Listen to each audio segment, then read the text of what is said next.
Give me doubt so I can see my neighbor as myself.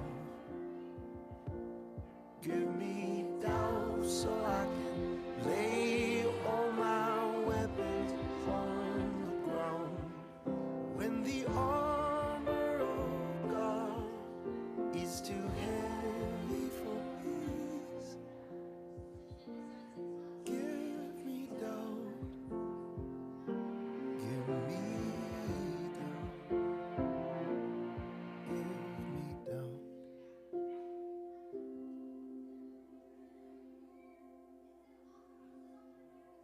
What be my courage now? My shield from evil.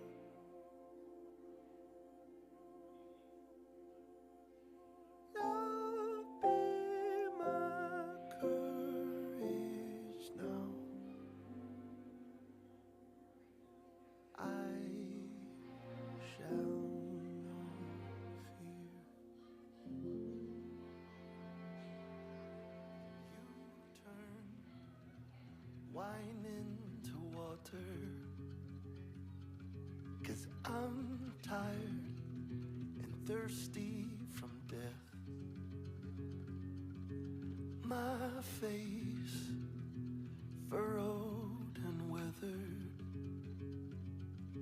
Love burned, my heart's on the line. Silhouette or eagle illusion, I am my shadow. I dive straight for the shallow, 'cause in my mind it's mirrored in depth. My soul is broken and shattered,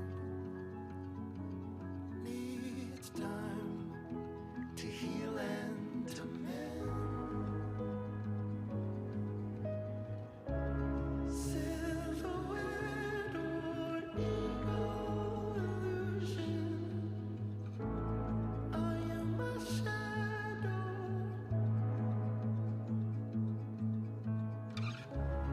Silhouette or eagle illusion, I am my shadow.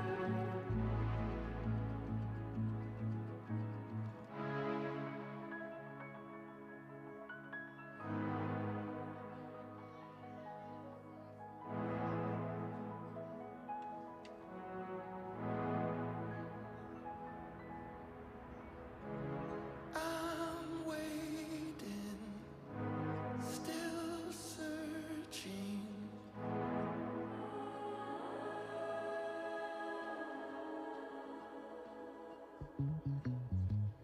I'm waiting, still searching.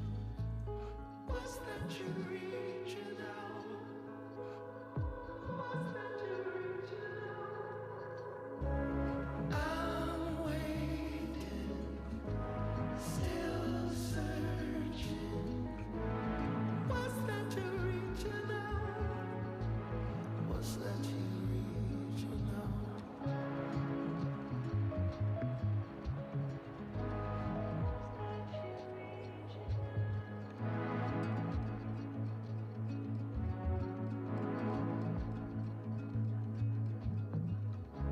Silhouette or ego illusion. Good morning, everybody. We are going to keep doing what you're already doing. We're just going to start with the time of greeting. We'll get started here in a couple of minutes. So say hello to somebody you don't know or somebody you haven't seen in a little while. If you're online, we'd love to know where you're joining us from, too. So say hello in the comments. We'll get started here in just a couple of minutes.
All right, friends, I'm just going to keep interrupting you today. That's apparently what I'm doing today. So I'm going to invite you to find your seats wherever you have landed this morning.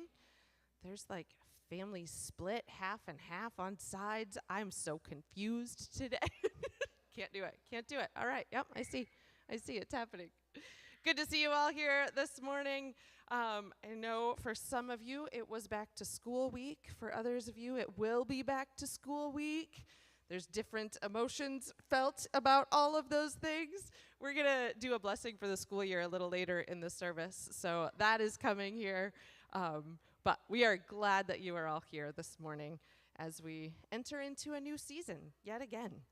A couple of things that you need to be aware of. Today, right after worship, there's a barbecue happening right on the sideline. If you forgot, it's my fault because I drafted an email and then forgot to hit send. So we have burgers and hot dogs, and if any of you brought food, that's wonderful. If anybody wants to run to Meyer or to Ken's afterward, you're welcome to, but typically there is more than enough. So we'll gather right outside. We'll start grilling right after worship, so it'll be a few minutes, but it'll be a collective barbecue effort today. So we hope you'll stay for that.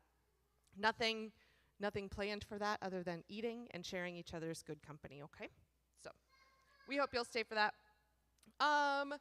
Also, we have been trying for a number of weeks here to make sure you are aware of who the stewards are. Okay, by a raise of hands, do you know what a steward does? If you do, raise your hand. Not specific duties. What is in general the steward responsibility? They are the ones who steward this faith community. They're the ones who take care of the bills. They are the ones who check in on people when life is hard or life is really good. They're the ones that make this place run. Chris and I just show up and talk, but they are the people who make all those things happen. So we wanted to make sure you know who those people are. So there's a couple of slides here. You're going to see pictures of our current stewards. These are our stewards of care, Heather, Sarah Jane, and Katie. If there is ever anything in your life that you need somebody to talk to, you need some support, you need some help, of course you can call Chris or I. You can also talk to these people, okay? How do you get a hold of them, you might ask? Well, you might have heard of this app that we have called Church Center. Do you know there's a directory in there? Do we know this? Yes? In that directory, you can click on Contact This Person, and it will send them an email, and they can send you an email, share phone numbers, all that stuff, okay? These are the people you need to call if you need care in any regard, okay? CJ, do you have a question, or are you just like hanging out? Why is there a hot tub over there? Let's do it. Okay. We decided to up the ante on the barbecue, and we have a hot tub. No, I'm just kidding. I'm absolutely kidding. No. Yeah, still coming. There is another church that worships right after we do. They're called Gate Baptist Community Church. I don't know why I added community, but I wanted to. Anyway, they are having a baptism today, and they use a hot tub for their baptisms. So that is happening right after we're done here. When we're outside, they're going to be in here using the hot tub for baptism. Thanks for asking the question that everybody wanted to know, CJ. All right, back to stewards. The next slide is our stewards of resources. These people are the ones who pay the bills and track giving and make sure all the financial needs of our community are met. And we're stewarding our resources well. Get the title? It's pretty smart, right? This is Stephanie, and Alyssa's in the middle because Alyssa hates summer. Winter Alyssa is on the bottom of that picture, and Dale on the right side. So these are the people you would ask if you have any questions about your giving or financial questions about our faith community, okay? We just wanted those folks to be in front of you so you know who they are. You can also contact these folks if you have a care concern. They will also answer you, but we'll have these rotating for a few weeks here so you can make sure you know who our stewards are. All right. our book club is going to start back up in September. Sarah Jane, do you have anything you want to say about it, or do you just want me to say that it's coming? It's coming. Wait, Sarah Jane. I don't need to repeat all this. Thank you so much for running up the aisle. We have 3 books we'll work through. The first is on the theme of spiritual wounding. So it is the book When Religion Hurts. We'll meet in September. In October, the focus is sustainability. It's a book called The Air They Breathe. Dale gave me a thumbs up, so I was right. And the final book is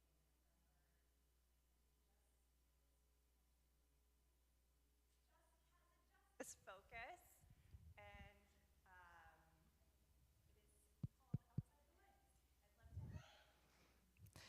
The sign up for, oh, it came back. The sign up for book club September is in your Church Center app. So all the details are there, and Sarah Jane would be happy to talk to you about that at any point as well. All right, one more quick announcement, and then we're going to keep moving here. Some of you have heard about this Rooted and Restored campaign, yes, that we kicked off last May. First of all, there's been quite a few donations that have already come in, so thank you for that. That money is starting to roll in, so we can start to have conversations of, all right, what's our first project going to be? So thank you for that. If you haven't started giving, or you have questions about how to give or any of that, remember that Steward of Resources slide? Those would be the folks to ask. If you are giving, can I just give you a quick reminder to write in the memo somehow Rooted and Restored, so we make sure that gets tracked separately from any regular giving? That would be wonderful.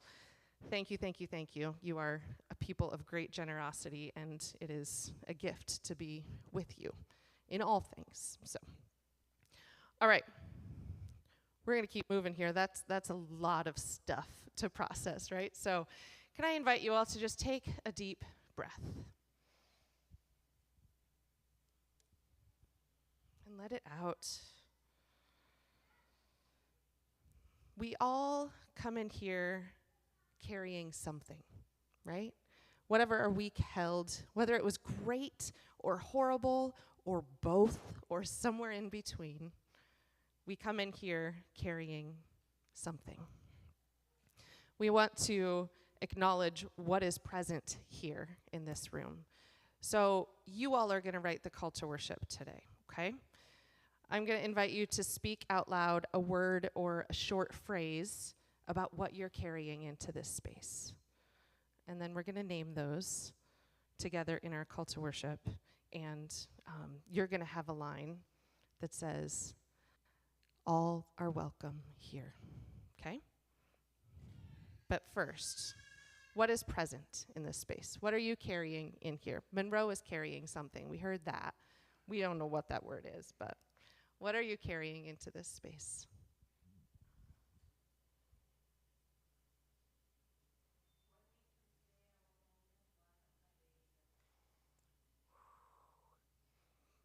You're going to start with that one, Stephanie? Okay, yeah.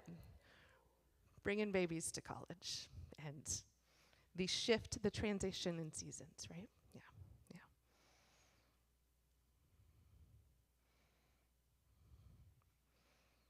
1 week from today, I will be in the same boat as Stephanie, so. What else?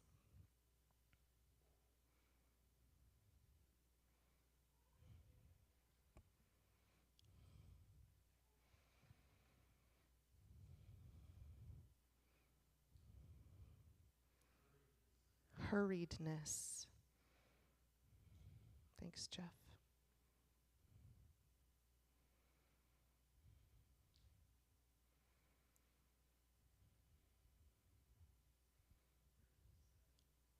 Hope for a new start. Is that what I heard? Thank you.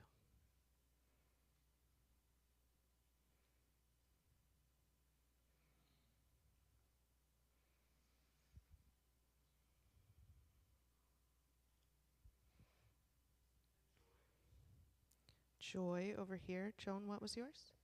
Expectation. Back to school, what was the last word? Back to school scaries, yeah, yeah.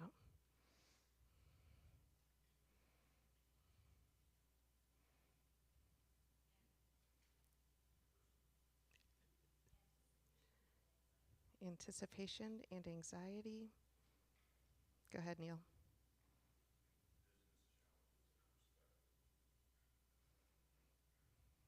Keeping business challenges in perspective.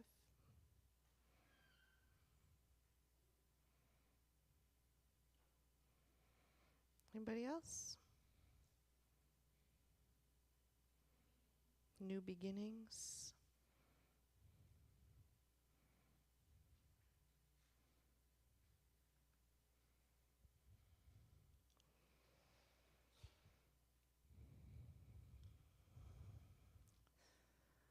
That's a good list. There is so much more that we know that we don't know how to speak out loud. But let's come into this space with all this. I'm going to read a few of these, and when I go like this, you're going to say, all is welcome here, okay?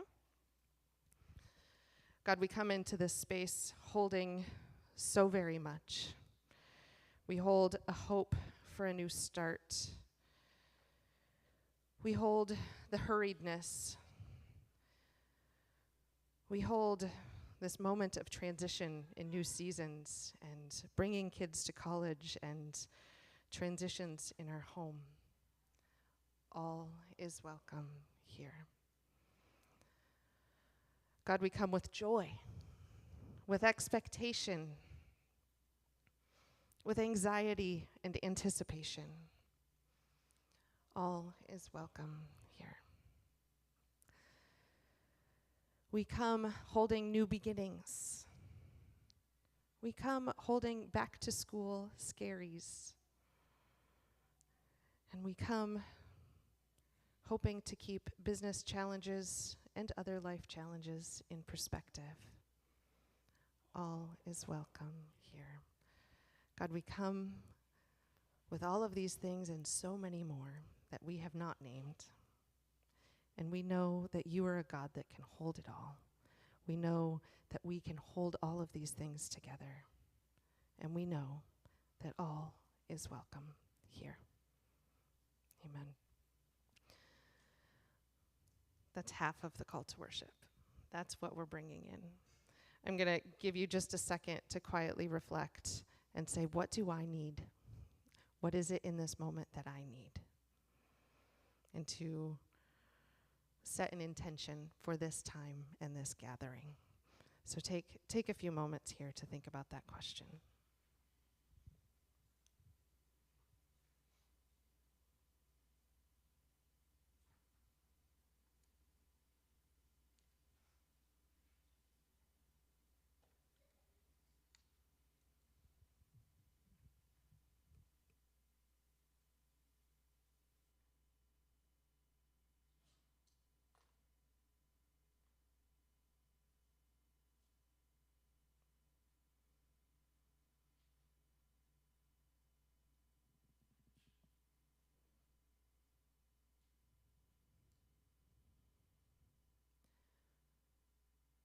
We won't speak those words out loud, but I do invite you to stand up and to, as you do, intentionally stand up and say, this is a space that I will be in today. And as you do, let's speak these words that will be on the screen in just a second.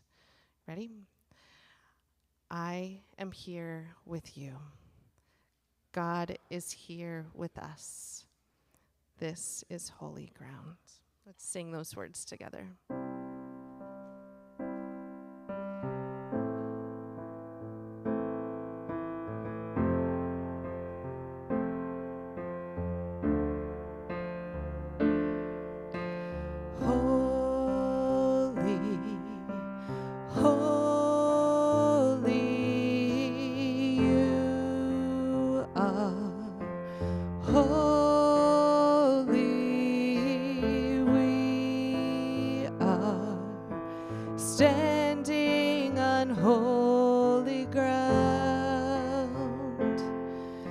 We're standing on holy ground.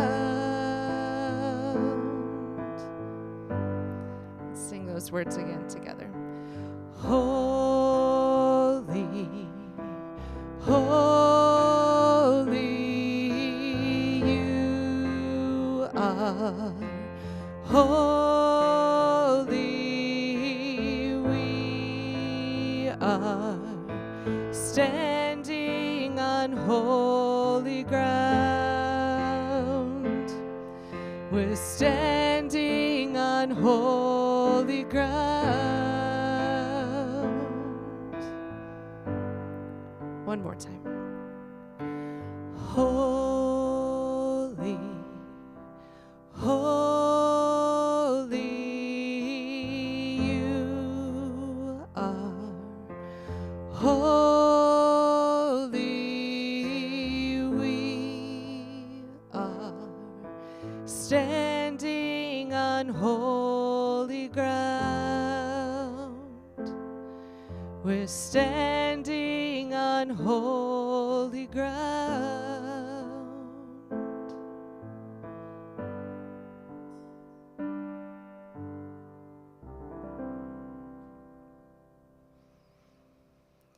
You can have a seat. This ground that we stand on, whether it's here, whether it's outside in the lawn, wherever it is, wherever we go, is holy ground. It is space where we can meet the divine. It is space where we can feel love, and it is space where we can give love. But we also know that the space where we go often doesn't feel like holy ground, that doesn't feel like sacred space. There was an incident at a city hall meeting in Dearborn earlier this week. Some of you may have heard about this on the news, that a group of folks were protesting what they call the Islamification of our country. And they were protesting it in the name of Jesus, in the name of Christianity, and going so far as to call themselves Christian crusaders. That, my friends, is not holy ground. That, my friends, is not the way of Jesus. It is not what they profess to be Christian. It is not. So this morning, we wanted to name that out loud and to say those spaces are spaces that need to hear the love of Jesus. Those spaces are spaces that need to hear the way of Jesus. So you're going to write some more liturgy. Are you ready? You're doing a great job so far today. You're going to fill in the blank of this phrase. The way of Jesus is, fill in the blank. We talked about shalom last week. The way of shalom, I guess you could say too. What would you say to that, to filling in that blank? The way of Jesus is. Go ahead and just shout them out. The way of Jesus is love. Yeah. Did I hear peace? The way of Jesus is peace. Real, true peace. Yeah. Sorry, somebody else said something. Acceptance. The way of Jesus is acceptance. The way of Jesus is compassion. Healing. The way of Jesus is healing. Yeah.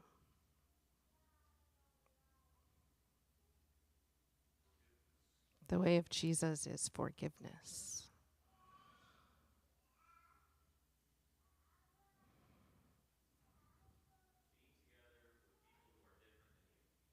The way of Jesus is being together with people who are different than you.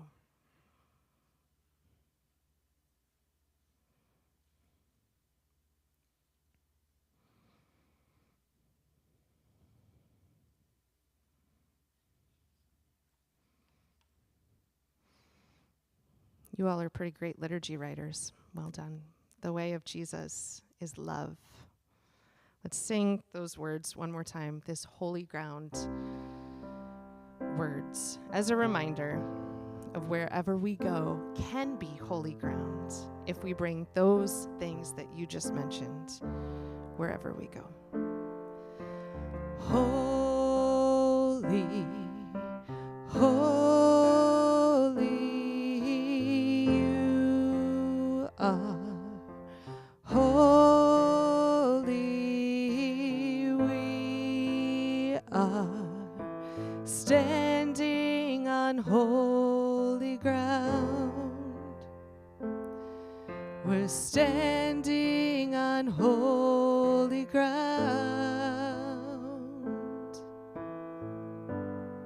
One more time. Holy, holy you are. Holy we are, standing on holy ground. We're standing on holy ground. Amen. Wherever we go is holy ground. Some of you have gone back to school this week. Some of you will this coming week. That can be holy ground. We wanted to mark this moment, this season of transition. Jeff and his girls are going to come up and speak a blessing onto a new school year and in this season.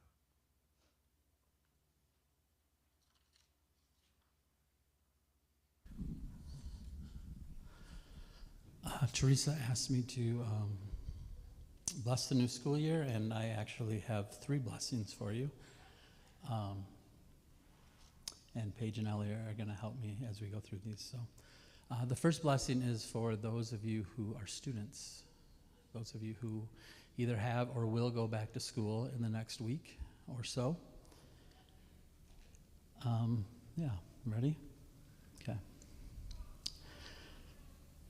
As a new school year begins, we gather to bless the students among us, those beginning something new, those returning to familiar halls, those eager for what is ahead, and those who wish summer could have lasted just a little bit longer. A new school year carries many feelings. There is joy in seeing old friends and meeting new teachers and beginning again. There is anxiety about finding our place, fitting in, keeping up, and facing things we cannot see yet. There is curiosity about what we will discover, who we will meet, and who we might become. There is hope that this year might bring something good and unexpected. And sometimes there is fear, loneliness, excitement, uncertainty, confidence, or all those things at once. Whatever you carry with you into the school year, may you know that there is room for it. When you are excited about what lies ahead, may God share in your joy. When you are worried about what tomorrow might bring, may God give you peace. When you encounter something you do not understand, may God awaken your curiosity. When you make a mistake, may you find grace in a new beginning. When someone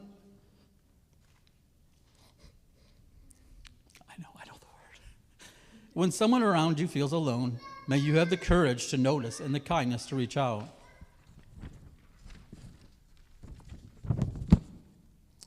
May you ask big questions. May you discover things that surprise you. May you find people who bring the best out of you. And may you become that kind of person for someone else. As you enter classrooms, hallways, buses, cafeterias, playgrounds, fields, stages, and all the places this year will take you, may you know that God goes before you, beside you and with you. And then we have one phrase we're going to say at the end here. So, students, wherever this year takes you. Oh, I'm sorry. Can you put that next one up? Maybe? There you go. So we'll try that again. Students, wherever this year takes you, you do not go alone.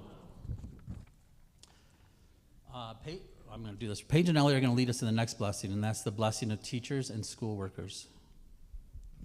And now we bless those who walk beside us this year, Our teachers and paraprofessionals, our counselors and administrators, our secretaries and office staff, our bus drivers and cafeteria workers, our custodians, coaches, support staff, and all those whose work makes our schools places we can learn and grow.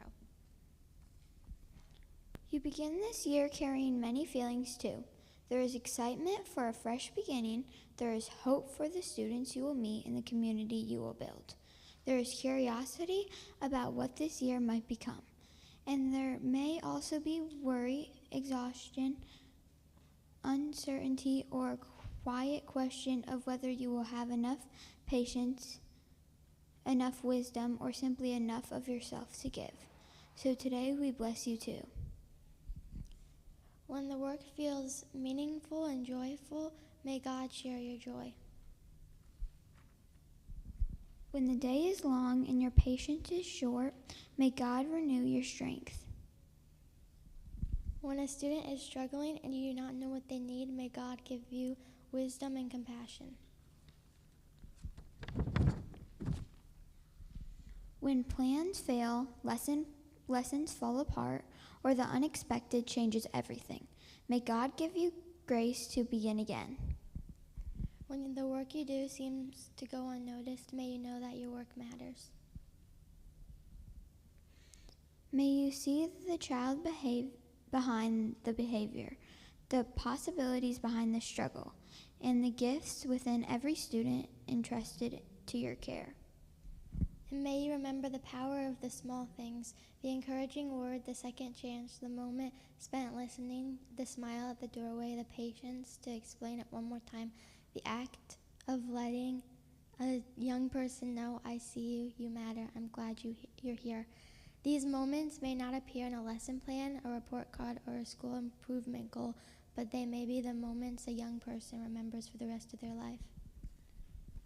As you enter classrooms, hallways, offices, buses, cafeterias, playgrounds, and all the places your work will take you, may you know that God goes before you, beside you, and with you.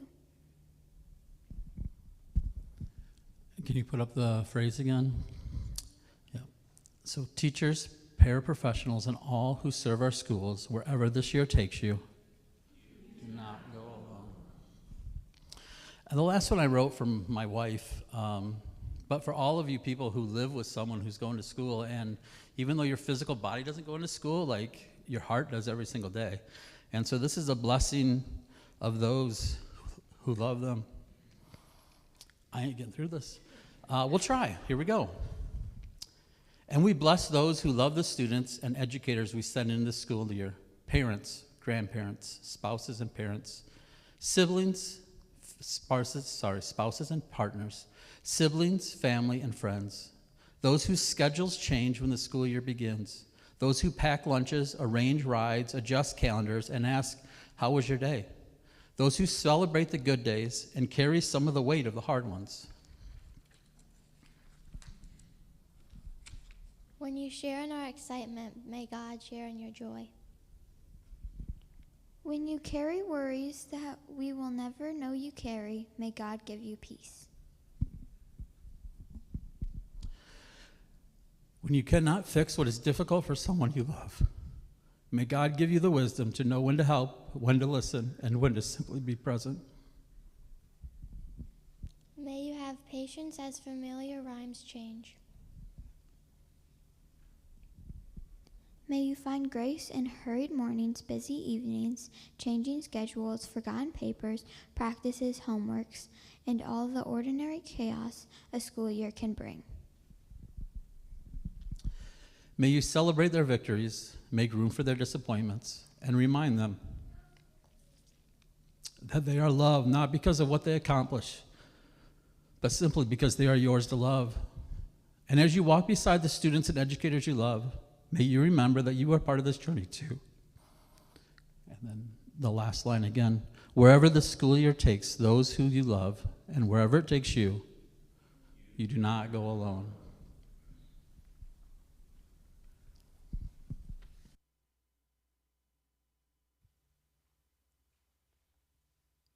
Thank you, Verkykes. That was beautiful. Kiddos, you get to go hang out downstairs. Branch students, I can't even do it. Grades 5th grade and on down. You can meet Amy in the back. She's going to take you downstairs. How I didn't put Kleenexes beside me today, I really don't have any idea. That was really bright, wasn't it? Oh. Friends, before you go, we're speaking another blessing. There's so many blessings today. We're going to speak a blessing as they are going down. Friends, may your time together be filled with wonder, joy, and friendship. You are loved. We'll see you back here in a little bit. One more thing about back to school for you, an opportunity that you all have, whether you have kids in school, whether you don't. We are partnering with Brookside Elementary. This is part of our work with our partnership with the Alger Garfield Neighbors Collaborative, these churches and neighbors in the community who want to do good in the neighborhood. This year, we're starting a program, a mentorship program with Brookside Elementary students. Quick version is hang out with them for recess or lunch once a week and see what happens, build a relationship. If that's something that's of interest to you, come talk to me and I'll get you some more information. We are also holding a school supply drive for the next few weeks here. Whatever basic school supplies you can think of, they will take. And some of the teachers are specifically asking for electric pencil sharpeners. You can imagine why. So if you can provide one of those as well, that would be wonderful. We'll have bins for the next couple of weeks here, and we will get all of those supplies over to Brookside Elementary. All right, I'm gonna go find Kleenexes. Chris?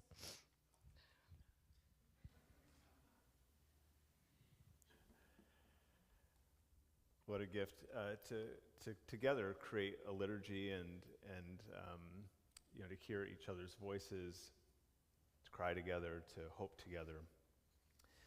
Thank you.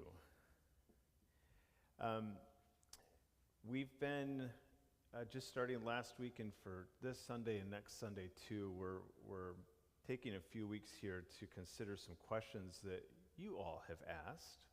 We've invited you to share with us things that you've always wondered about. And this week, I'm going to kind of do 1.25 questions, okay? Not 2 questions, not 1 question. I'm going to try and say something about a couple of questions. One of them was this: did God intentionally make the Bible such a way that we can interpret it in such different ways? How can we know what's true and find shalom?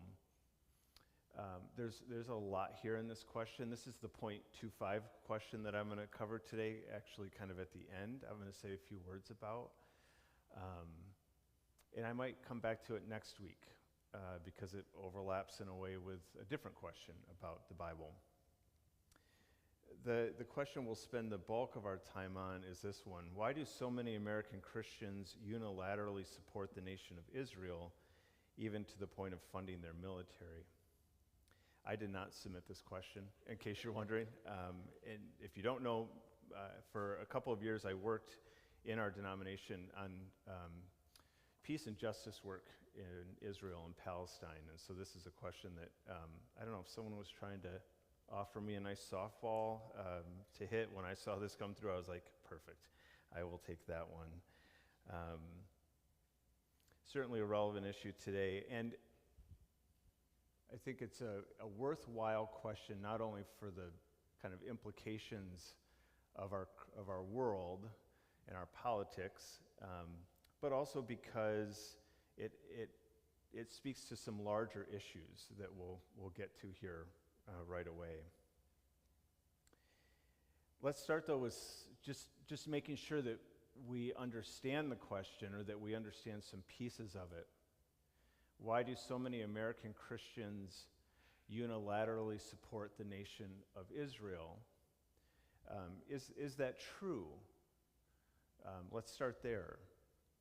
Do a lot of American Christians support the nation of Israel? And does the United States support Israel? And if so, what does that look like because of this potential Christian support? So this is like a little, today's going to be a little nerdy, a little schooly, a little information-y, and so a pen and pencil could be helpful potentially if your brain is wired that way. So let's talk about some facts here. $3.8 billion is given by the United States, that's your tax dollars, of course, in military aid to Israel. That's through a memorandum of understanding. That funding will remain at that level through 2028.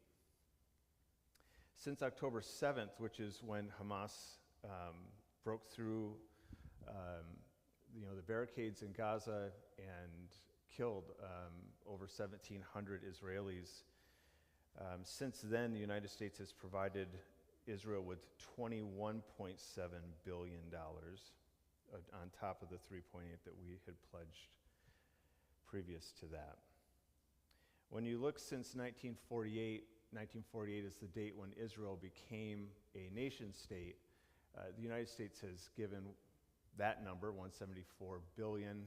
If you adjust it for inflation, it's closer to $300 billion in cumulative aid, not just military aid. In fact, the majority of aid that we gave to Israel for the first 50 years was in economic aid. And then in the early 2000s, it flipped. And since about 2006, 7, 8, I forget the exact year, we give overwhelmingly just military aid now to the nation of Israel. Most of any country since in that time period. So that's just some facts about American support, your tax dollars and mine. What about this idea that a large portion or some portion of American Christians support Israel? Is that true? We have some data for this. The most recent is from the Pew Research Center 2026, so about a year ago, pardon me. They asked this question: what percent of U.S. adults have a favorable view of the Israeli people? And you can see some breakdown there. White evangelical Protestants, that's what that top line is. White Protestants that are not evangelical is the next line. Think like Presbyterians and Reformed people and Methodist and mainline denomination folks. Black Protestants, Catholics, Jewish people in the United States, American Jews, American Muslims, and then those who are unaffiliated. So the highest outside of Jewish Americans is the white evangelical Protestant, 3/4 of folks saying that they have a favorable view of the Israeli people. Those numbers all go down when the question is about the Israeli government. But I wonder what you notice about this. What stands out to me is that white evangelical Protestants have a more favorable view of the Israeli government than Jewish Americans do, by 10 percentage points. That's surprising? It surprises me. Not anymore, but it did. It did. That is the largest group supporting and having a favorable view of the Israeli government. I will say it is important to note that all of these numbers are quite significantly lower in 2026 than they were in 2022 or 2024 when we have comparable data to look at. In other words, in all of these groups, support for the Israeli government has decreased significantly in the last 1.5 to 2 years. So there is a pretty profound shift that is taking place currently. That's good news, I think. However, there is still a majority of white evangelical Protestants who have a favorable view of the Israeli government. Why is that? And why for many, many, many decades has that been the case? Well, there's more than one reason, of course. Life is rarely simple in that sense. But here's a few, I think, of the top reasons. Why would Christians offer their support to the state of Israel?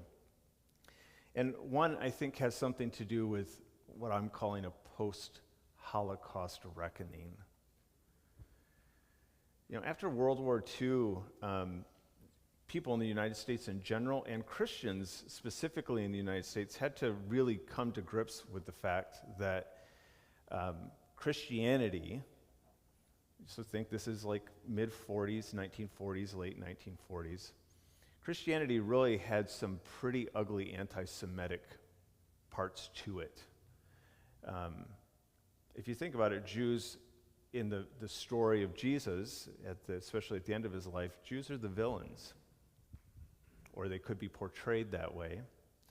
And that idea carried on for decades, centuries, and kind of shaped some anti-Semitic sentiment.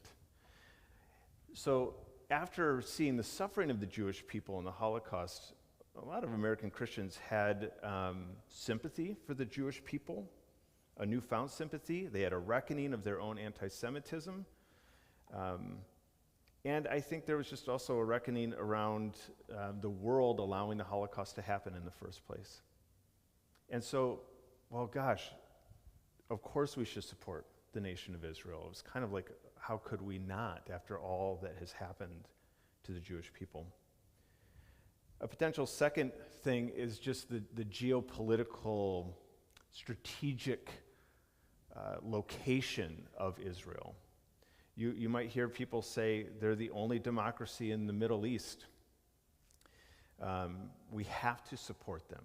They're our allies, and again, they're defenders of democracy. This is how the argument would go, and has gone for a long time. And you can see these two reasons don't require you to be a Christian to find them potentially convincing.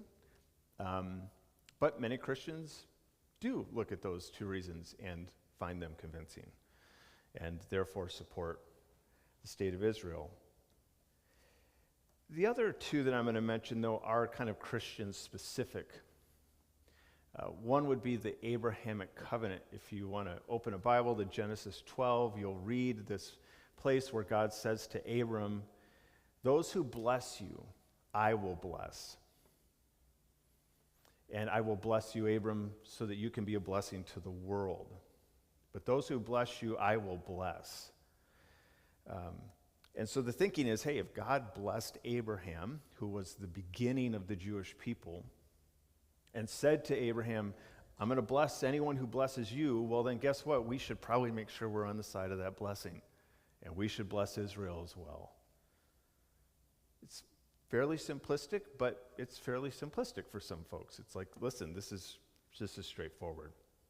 And so that's there in the mix, I would say. And then the fourth one, I'm calling a hermeneutic of dispensationalism, which, of course, you've talked about at your dinner tables many a night, I'm sure. Say with hermeneutic, say that. Hermeneutic. Dispensationalism. Okay. Probably the first time that most of us have uttered either of those two words, right? These are not commonplace ideas. Let's talk about them for a moment. This is where I want to spend some time. A hermeneutic, what is it? A hermeneutic is just a fancy word for a method of interpretation. Or I like the image of a lens through which you read a text. That's what a hermeneutic is. I have a pair of sunglasses that are blue tinted, and when I put them on, it's always a little shocking at first because the world is blue and it's the same world, but it's different, right? You know what I'm talking about? When we pick up the Bible, or really any book or any text, but let's talk about the Bible, we all come to the Bible and we read it through a set of lenses. Often we do this without really any awareness. But everybody comes to the Bible with their experience, their perspective, what they were taught, of course, if they were taught anything about the Bible. That's part of the lens, and it shapes what we see and how we read the Bible. And then sometimes we're handed kind of a more official hermeneutic. A church, a theologian, a parent says, here's what the Bible is, here's what it means, here's what it's for, And that hermeneutic, that method of interpreting, that lens, is what we always put on when we're picking up the Bible. So one type of hermeneutic is dispensationalism. There's much to say about dispensationalism. I'm going to simply invite you, if you want to learn more, to go to Wikipedia.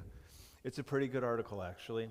It's succinct, it's nice. If you want to learn more about it in depth, go for it. I'm only going to mention a couple of things about dispensationalism that are relevant to our question today. Dispensationalism kind of begins about 200 years ago. John Darby is the guy who starts it.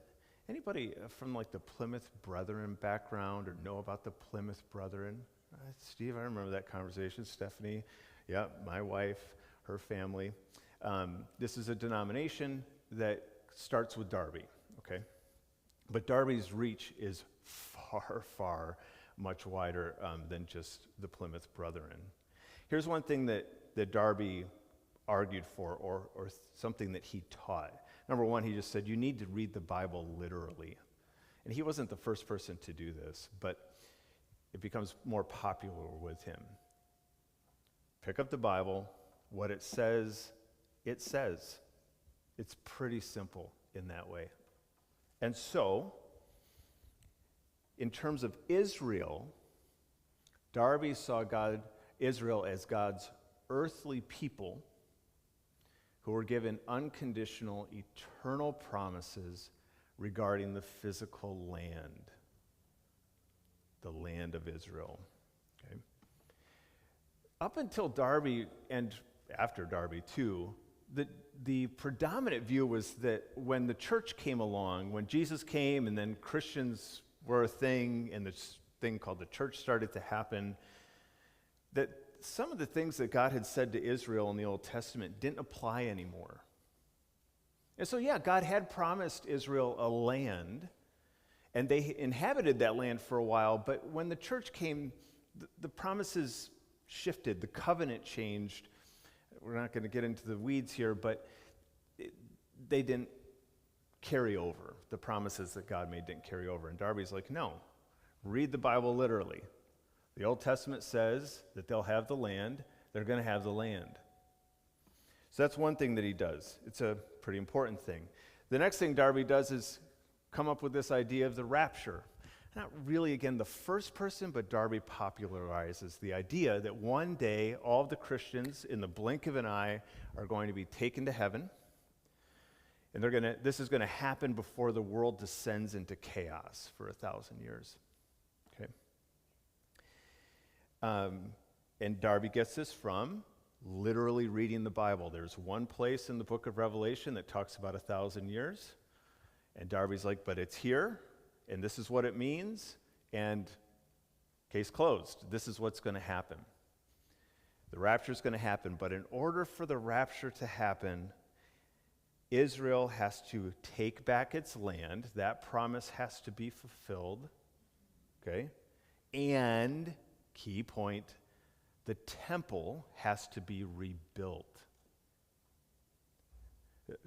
That's Darby. 200 years ago, 1830, give or take. Okay? Darby starts talking about this idea. It gains some traction, but it really picks up steam in 1909 with the publication of the Scofield Bible. My first Bible was a Scofield Bible, okay? And in the Scofield Bible, there's the text of the Bible, Galatians 5:2, and right in a column next to it is commentary about that verse, and that all of the commentary in these notes, in these annotated footnotes, are from a dispensationalist point of view. They're always filtering everything through the lens that we've been talking about here. Well, if I was given a Scofield Bible and it was the footnotes were so, impressive, and I was taught that this was true, and so the footnotes became as important as the text itself. And Scofield publishes this Bible, and it gains serious traction, becomes a bestseller among evangelicals. It's a big deal. And that kind of goes on for a couple of decades until 1948. We talked about 48. When Israel's founded, I would also just note, by forcibly removing Palestinians from the land, people who have been raised in this way of thinking, in this hermeneutic, are like, oh my gosh, it's happening. The prophecies of Israel getting the land are coming true, like right in front of our very eyes. Holy cow. And then a couple of decades later, in the Six-Day War, which Israel and Egypt and Jordan and Syria and other proxies are in a war for 6 days, Israel gains a lot more land. They win in this war, including they gain the land of East Jerusalem, which is where the temple is. Okay. And do you remember the part about the temple? In order for the rapture to happen, the temple has to be rebuilt. And so now Christians who are growing up with Schofield and with Darby and in this way of thinking, in this hermeneutic, you're starting to believe that the end of the world is coming, right? Because they've taken East Jerusalem. They're one step away from being able to rebuild the temple. So, big deal if you're living through the 60s, as if that wasn't a turbulent enough time. I didn't grow up in the 60s, but from what I gather, this was a really crazy time. And then you also have this going on. In 1970, Hal Lindsey writes the late great Planet Earth, which connects the Cold War and the Middle East wars with biblical prophecy and says the end of the world's coming. It's a wildly popular book. And then when I worked at Christian bookstores, the Left Behind series was very popular. We didn't sell, but it sold 10 million copies. It was huge. If you don't know the Left Behind series, it took these dispensational ideas and put them into a fiction form, and the rapture and all this stuff was in there. Hugely popular and influential. So, why do so many American Christians unilaterally support the nation of Israel? That's the question that was posed. This is why. Because they were given a hermeneutic, a lens through which to read the Bible. And if you're not kind of thinking about this already, let's make it explicit, friends. The hermeneutic that you and I have has consequences. So here's a question perhaps for all of us to consider. What is your hermeneutic? And you may say, I have no idea. I've never thought about this before. You would not be alone if that's the case. Many of us have probably never been encouraged to think about or to try and define what our lens is when we read the Bible. Some of us were given a lens as a child. We've maybe grown up and set that lens aside, but we've picked up another one. Well, what is that? Or maybe we came to the Bible later in life as an adult, but that doesn't mean we're not carrying certain ideas about the Bible that shape, again, the way that we read it. So if you've never thought about it before, I want to invite you to think about what your hermeneutic might be. And if it really is just a question that stumps you, I would then invite you to grab Teresa or myself. Let's talk about it. Let's have a conversation.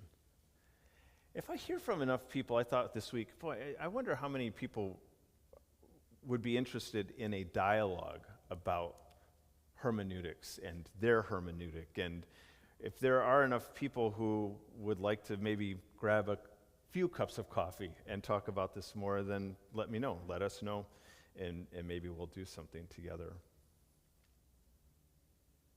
But here's what I want to say for today, kind of as a way of closing. I'm not going to tell you what hermeneutic to adopt.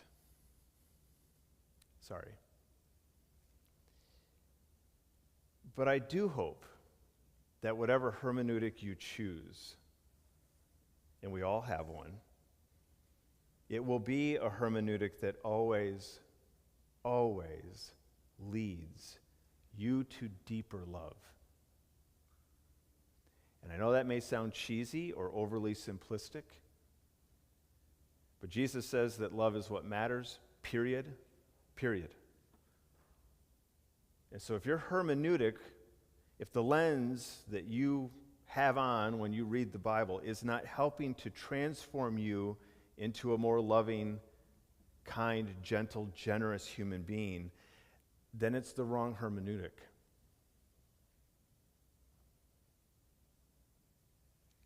If your hermeneutic leads you to always justify a nation's actions, if you become incapable of criticizing it because your hermeneutic tells you you can't, and that nation state is causing immense, unspeakable harm, there might be something wrong with the hermeneutic you have.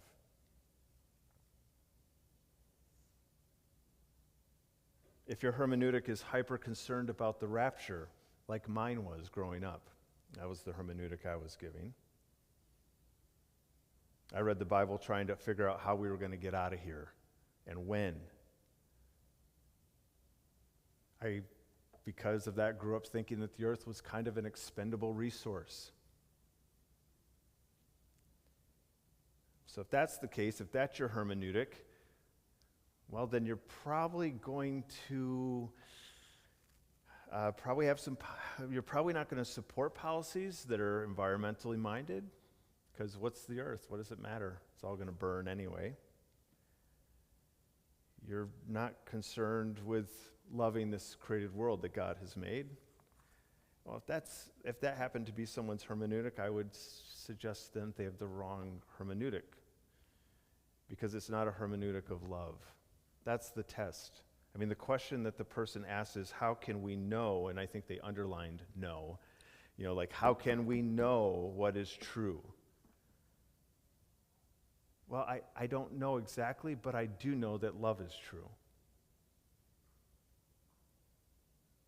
It's always true. What is shalom? Shalom is love. And so humans are always going to have different ways of interpreting the Bible. That will never change. We're not all going to get on the same page and have the same lens. That just is not, I don't think, a reality. But the whole reason for reading the Bible in the first place, I hope, the whole reason is to love and be loved. If that's not why we're reading the Bible, I would advise us to consider rethinking that. The reason we pick it up is to know that we are loved and to find the courage to share a love that is as kind and generous and relentless as God's is.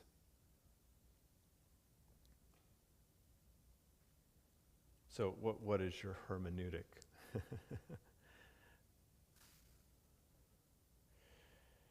And is it helping you become someone who looks more like Jesus?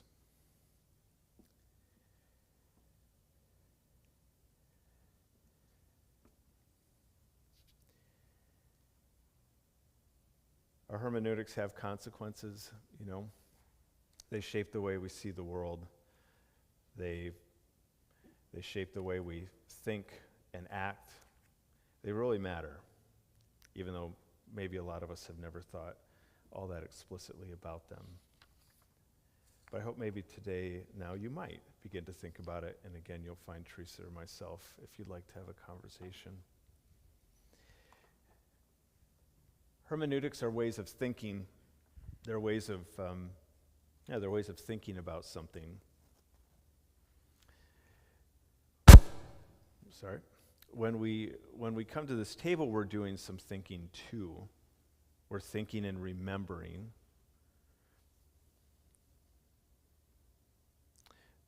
But this table is more than just thinking. And ultimately, reading the Bible is about more than thinking. It's about embodying, it's about action, it's about living a certain way. And so this table, Jesus doesn't share this meal with his disciples and show them bread and cup and say, I want you to think about this for a while. Write an essay, You'll be each having to give a presentation on, my body and blood. That's not what Jesus does. He says, here's this bread. It reminds you and will remind you of the love I have for you, the sacrifice I've made. Take and eat. Take and eat. This cup, my life poured out, so that you might know anew the relationship between you and the divine. Don't just think about it. Take and drink. Embody it. Taste it. Smell it. So we enter into this meal. We don't just think about it. We get up out of our seats. We move towards something. We choose something. We take it into us. We let it change us. And if that at all sounds interesting to you, you're welcome to share in this meal. You're also welcome to stay in your seat or to take a walk, to use this time in whatever way would be most meaningful to you, but we do want you to know that you are welcome at this table.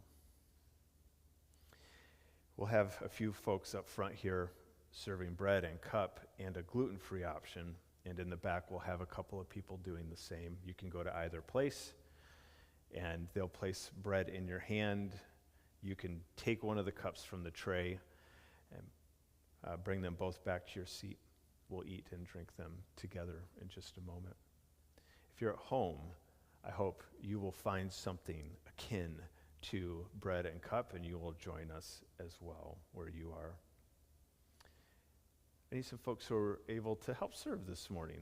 That is one necessary component. We can go no further without a few folks who are willing to serve, and anyone is welcome to serve this morning. Who would be willing? And here they come. 3. 2 more if possible. I have 3. Do I hear 4? 4, do I hear? I may have been at an auction yesterday. There's 4. Lovely. Thank you so much. You can stay here. It looks like Mike's going in the back. Stephanie, thank you. Yeah, would you both just stand in front of the table here? That'd be perfect. And you can stand right next to her. Thank you.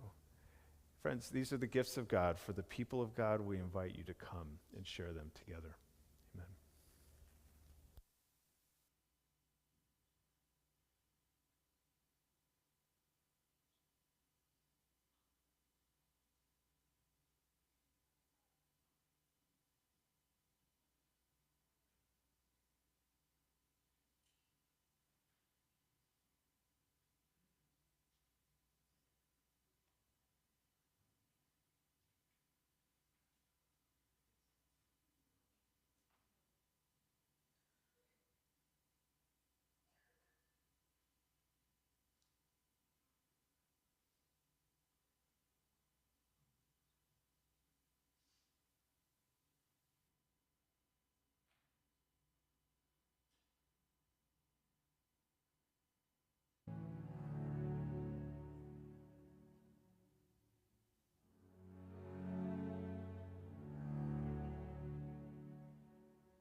you have a hermeneutic of love, then you read this story of Christ coming to the end of his life, and it's quite overwhelming that someone would willingly lay themselves down, would endure such great pain and rejection and loss, and yet that is exactly what he did, because Christ loves you relentlessly, endlessly, and will go to any length for you. So we take and eat, remembering that truth.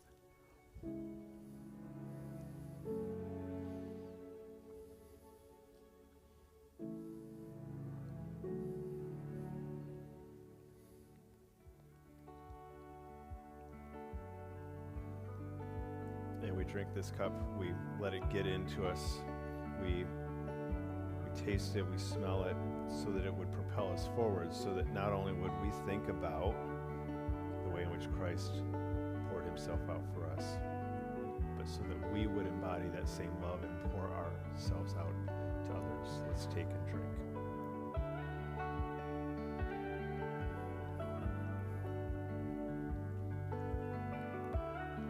You can place your cup in one of these baskets here that'll make its way around through the rows. And as that's going down, we can stand. We're going to sing one more song here together this morning.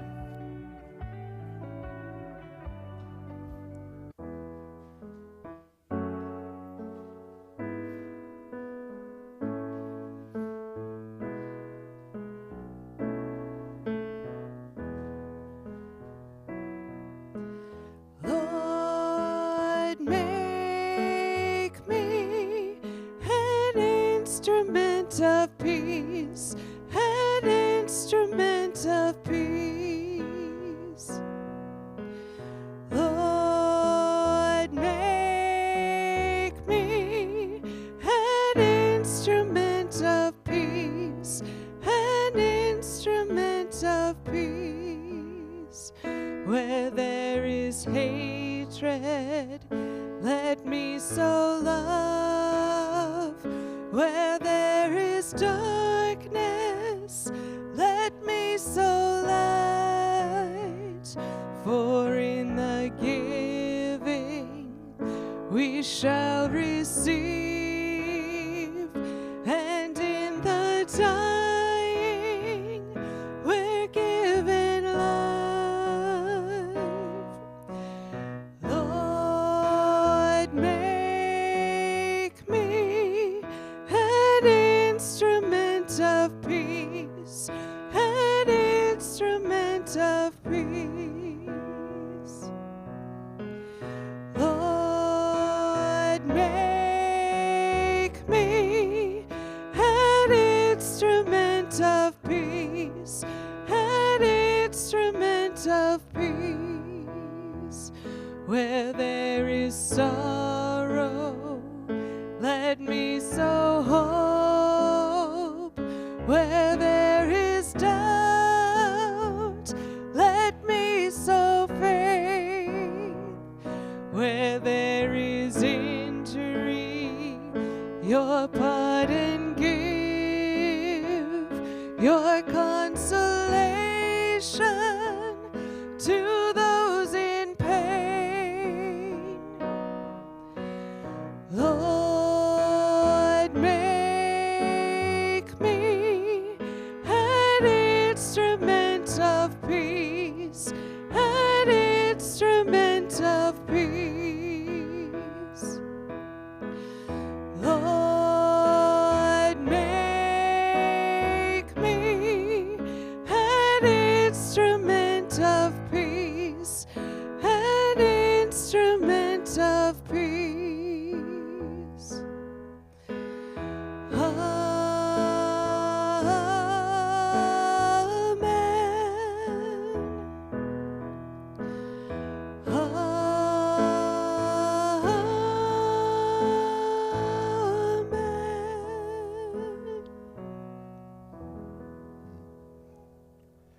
That is our prayer. If our hermeneutic, our way of reading the Bible would help shape us into those kinds of folks. also shaping us is food and gathering together around food. Are there any instructions you would like to give before we break here? If you are staying for lunch, a few of you brought tables down to this side door down here. Chairs need to be grabbed from the basement, so grab food, set up tables in the lawn, grab chairs. You all are smart, capable humans. We can just make it happen, yeah? And if there are a couple of people who would be willing to run the grills, we would love that as well. So if you're eating, just meet us over there, and then we'll make it happen. Yeah, we'll try to do that here right away. Yep.